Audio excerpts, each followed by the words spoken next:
Hi, in this video I'm going to show you how to build VCV Rack from sources, so from scratch, and I will follow the official manual and recap all the instructions for you. Don't worry, all the instructions are in the description.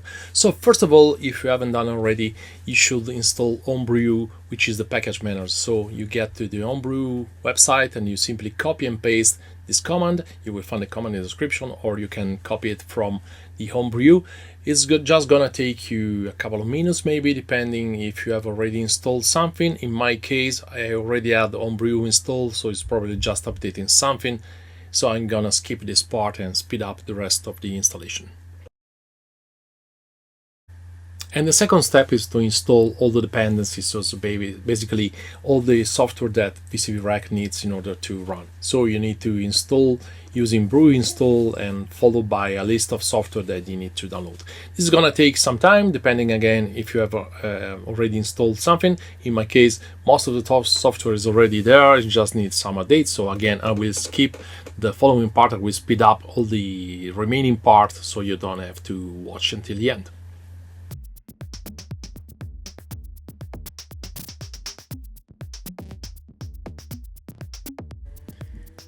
After all the dependencies have been installed, you need to create a folder and then to download Rack. You can simply create a folder on the desktop if you like. On my Mac here, I am creating a very simple VCV folder on my desktop, but you can of course use any folder you like.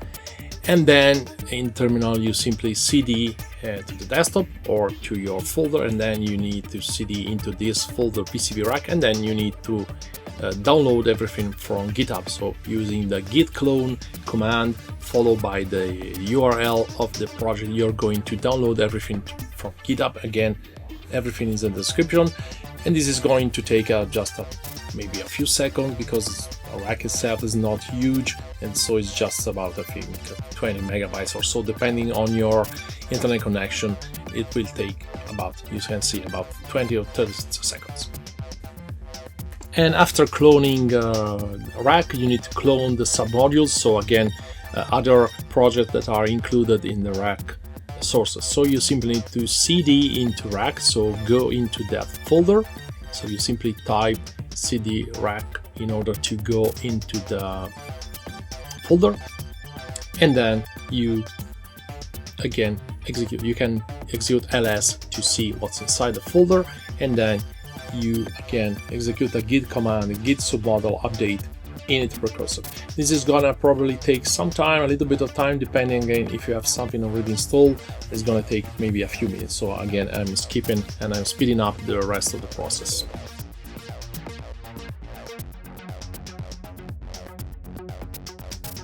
And then it's time to build all the dependencies locally. So you can do it by using the make dev command, follow if you like by the J switch and the number of cores that you want to use. So for example, I can use 8 or 4, 2 cores. In my case, my machine has 8 cores, so I'm using the full processor capacity. So J8 is going to use all 8 cores. It's gonna clog my machine probably because I'm using all the processors in parallel. That's gonna take a little less in time. This is a very long process because it takes some time to build everything locally, so be prepared to wait maybe again 20 minutes or maybe even more, depending again on the speed of your machine.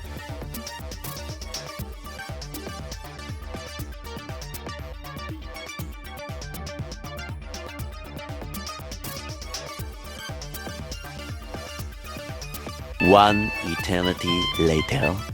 And finally, if everything works correctly, you can build Rack by using the make command. Again, you can use the switch J and followed by the number of cores that you want to use. So in my example, again, I'm using make J8 because I want to use all the available cores on my Mac. This again will take about maybe 5 minutes.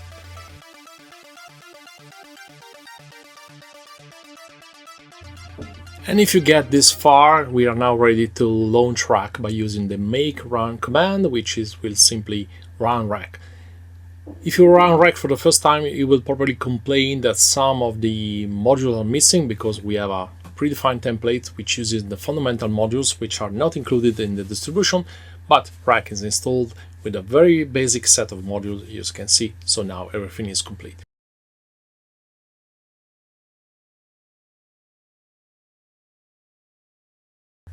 And so your Rack installation is now complete. And if you like this video, please subscribe and hit the notification bell so you will receive notification on my future video. And I'm planning to do another video and building the fundamentals module on Rack. Stay tuned and see you in the following video. Bye bye.